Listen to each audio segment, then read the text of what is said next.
वसुधैव कुटुंबकम और सर्वे भवन्तु सुखिनः की कामना है वह कैसे चरितार्थ हो, इसी भाव को रखते हुए हमने विचार किया कि जो हमारे देश के लिए, राष्ट्र के लिए और धर्म के लिए अपने प्राणों का उत्सर्ग कर दिए ज्ञात और अज्ञात लोग, उनको जलांजलि दी जाए और भगवान से प्रार्थना किया जाए कि उनकी आत्मा को तृप्ति हो और उन्हें मोक्ष मिले, उन्हें भगवान का धाम मिले। जाति के नाम लेने वाले, जाति में समाज बटा नहीं था, यहाँ वर्ण व्यवस्था थी। कर्म के आधार पर चातुर्वर्ण न्याय सिस्टम, गुण कर्म विभाग से गुण और कर्म के आधार पर समाज का व्यवस्था थी। जाति व्यवस्था यहाँ नहीं थी।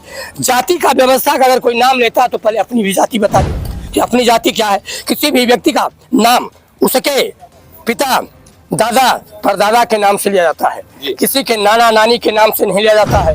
ईसाई धर्म को मानने वाले, हिंदुओं को बेवकूफ बनाने का काम करने वाले राहुल गांधी तो कुर्ते पर भी जाने टांग करके और घूम करके मंदिरों में दिखाते हैं कि मैं हिंदू।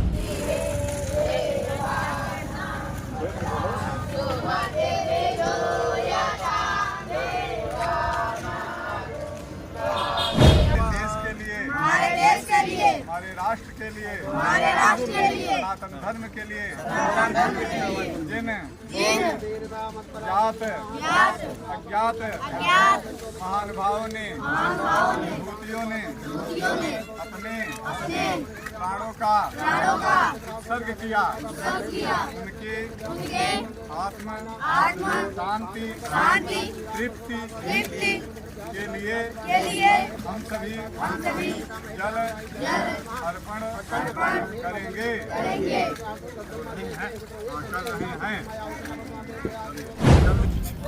तो ये बात करते हैं आचार्य धीरज द्विवेदी याज्ञिक जी से और इनसे बात करते हैं कि आखिर ये जो आज यहाँ पर ये तर्पण कार्य हो रहा है, क्या उद्देश्य है इसका?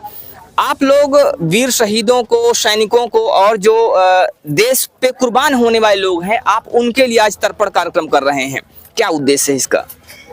बस विचार आया कि आखिर हम अपने पितरों के लिए, अपने लिए तो स्वयं करते हैं, लेकिन जो वसुधैव कुटुंबकम और सर्वे भवन्तु सुखिनः की कामना है वह कैसे चरितार्थ हो, इसी भाव को रखते हुए हमने विचार किया कि जो हमारे देश के लिए, राष्ट्र के लिए और धर्म के लिए अपने प्राणों का उत्सर्ग कर दिए ज्ञात और अज्ञात लोग, उनको जलांजलि दी जाए और भगवान से प्रार्थना किया जाए कि उनकी आत्मा को तृप्ति हो और उन्हें मोक्ष मिले, उन्हें भगवान का धाम मिले।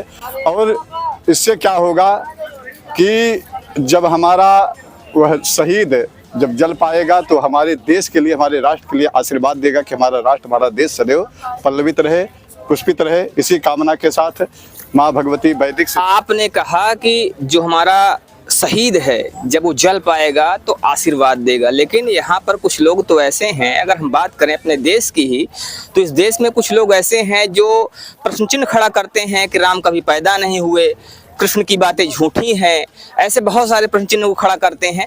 तो क्या आपको लगता है कि इन चीज़ों को वो मानते होंगे, उनको लगता होगा कि हाँ ये जो आत्माएं हैं इनको जल मिलता भी होगा? जी, जल तो मिलता है। हमारे शास्त्र में, हमारे धर्मों में, हमारे वेद में कहा गया है कि जब हम जिसके निमित्त, वह जिस लिखा गया है कि आ ब्रह्मस्थ पर्यंतम देवर्षि पितृमानवाः तृप्तन्त पितरः सर्वे मातृ माते महादयः, यानी ब्रह्म से लेकर के एक अणोर अरियान महतो महियान छोटे से जीव से लेकर के ब्रह्म तक हमारे द्वारा, मनुष्यों के द्वारा, मानवों के द्वारा प्रदान किए जल से तृप्त हो जाते हैं हमारे भावना के द्वारा।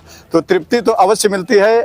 अब रही बात मानने या न मानने की, तो मैं इसमें बहुत नहीं जानना चाहता। महाराज जी ने कहा काफी हद तक, बस ये है कि हम तो यही साक्षात खुले शब्दों में कहते हैं कि ऐसे लोग राक्षस करें अनीति ताहि डरना ही ते जई हैं थोड़े दिन माही। ये लोग राक्षस की श्रेणी में आते हैं। पूर्व समय में भी, प्राचीन काल में भी राक्षसों ने यज्ञ के लिए, धर्म के लिए और भगवान पर, सनातन धर्म पर अंगुली उठाया, प्रश्न चिन्ह लगाया। वही कार्य आज भी हो रहा है। बस इतना ही कहना चाहता हूँ।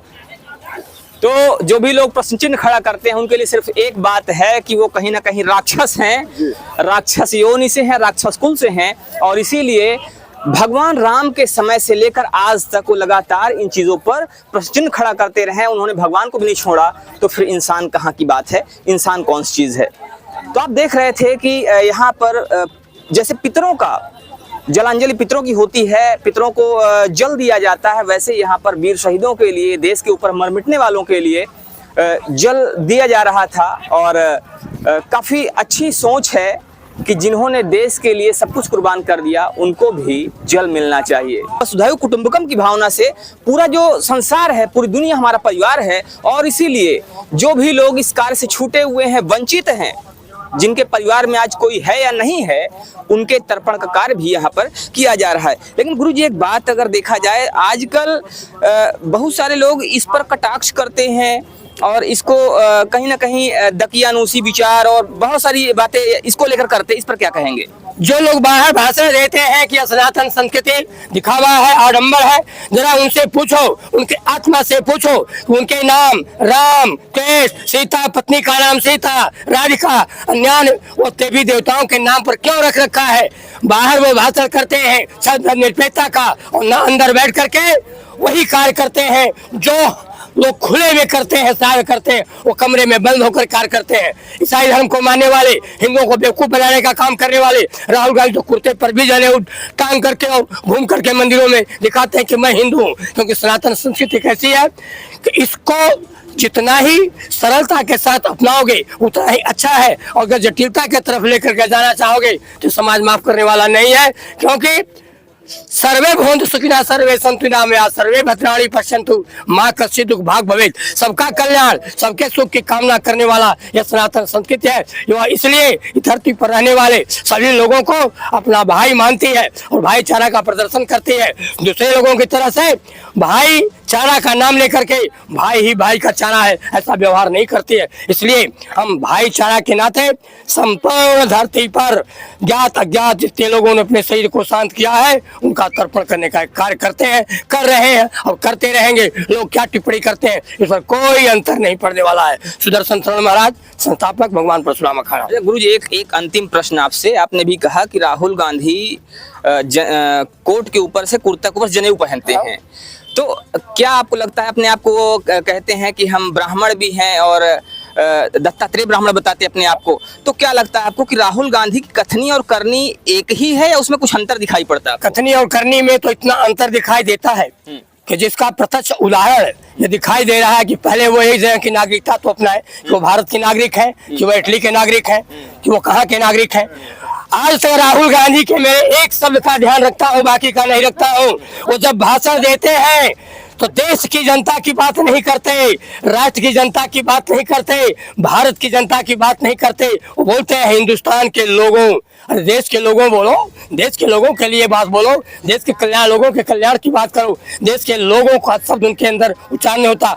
हमें तो आज तक आश्चर्य लगता है कि क्या कभी उनको कोई भी अगर बता दे, किसी भाषण में बता दे कि भारत माता की जय, जवाहर क्या नाम है, रामचंद्र की जय, परशुराम की जय, कृष्ण की जय, भारत माता की जय, जगन्नाथ की जय, शिव की जय, ब्रह्मा की जय, विष्णु की जय, किसी भी देवी देवता का नाम जय देते हुए देखे हैं? अच्छा, मंदिरों में पूजा करते देखा गया है उनको कई बार? मंदिरों में पूजा करते देखा गया है, लेकिन मंदिरों में पूजा करने का ढंग, शंकर जी को बैठ के जल चढ़ाया था, खड़े होकर के जल नहीं चढ़ाता है। शंकर जी को अगर अर्पण करते हैं तो जल अर्पण करते हैं, हाथ धोने के भाव से जल नहीं चढ़ाते हैं। उनके क्रियाकलाप को देखिए, उनके क्रियाकलाप क्या है। अगर ऐसे ही क्रियाकलाप है तो अगर राहुल गांधी अपने को हिंदू बसाते हैं, हिंदू मानते हैं, तो वो यहाँ से छद्म धर्म निरपेक्षता का नाम लेकर के वक्फ बोर्ड, मुस्लिम वक्फ बोर्ड को समाप्त कराने का प्रयास करें, या तो फिर हिंदू वक्फ बोर्ड बनवाने का काम करें, तब तो मानेंगे कि हिंदू हो। राहुल गांधी अगर वास्तव में सनातन को मानते हैं तो वक्फ बोर्ड को समाप्त करने का काम करें, या तो फिर हिंदू वक्फ बोर्ड, यानी कि जैसा वक्फ बोर्ड है मुस्लिम का, इस्लाम का, वैसा ही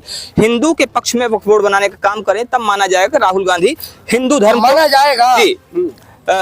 राहुल गांधी के अभी कुछ समय पहले अमेरिका गए थे, उनके बयान को लेकर भी काफी ज्यादा चर्चाएं हुई, उस पर क्या कहेंगे? देखिए, ऐसा है कि वो सदैव से ही गयासुद्दीन गाजी से लेकर के और आज तक जाति के नाम लेने वाले, जाति में समाज बटा नहीं था, यहाँ वर्ण व्यवस्था थी, कर्म के आधार पर चातुर्वर्ण न्याय सिस्टम, गुण कर्म विभाग सा, गुण और कर्म के आधार पर समाज का व्यवस्था थी, जाति व्यवस्था यहाँ नहीं थी। जाति का व्यवस्था का अगर कोई नाम लेता तो पहले अपनी भी जाति बता दे कि अपनी जाति क्या है। किसी भी व्यक्ति का नाम उसके पिता, दादा, परदादा के नाम से लिया जाता है, किसी के नाना नानी के नाम से नहीं लिया जाता है। तो राहुल जी के पिता का नाम राजीव, राजीव के पिता का नाम फिरोज गांधी, फिरोज गांधी के पिता का नाम क्या नाम है वो नवाब अली, तो ये पहले बताएं कि मैं किसका वंशज हूँ, अपनी वंशावली तो बताएं, तब तो माने कि वो दत्तात्रेय गोत्र है, उनका के कौन सा गोत्र है, वो कश्मीर ब्राह्मण है, कौन से ब्राह्मण है। पहले अपने नाम के साथ दादा दादी का नाम बताते चले आए, परदादा का नाम बताते आए। जवाहरलाल नेहरू से और इनका फिरोज का कोई संबंध तो नहीं है, इनका संबंध तो फिरोज गांधी से है। तो फिरोज गांधी, राजीव गांधी को फिरोज गांधी बताएं, फिरोज गांधी के बाप का नाम बताएं। उसके बाद क्योंकि हिंदू समाज में हम पितृ मिलौनी करते हैं, पितरों का तर्पण करते हैं, 4 पुरखों तक का हम अर्पण करते हैं। वो 4 पुरखों का नाम तो बता दे अपने कौन से हैं। तो राहुल गांधी पर प्रश्न चिन्ह खड़ा हो रहा है कि जो बात करते हैं जाति जनगणना की, पहले अपनी जाति का वो जाति के विषय में बताएं कि वो किस जाति से हैं, पूर्वजों का नाम बताएं, अपने पूर्वजों का नाम बताएं। तो ये जो प्रयास है, ये प्रयास आप कैसा लगे हमें जरूर बताइएगा। मिलते हैं फिर से, तब तक के लिए जय हिंद।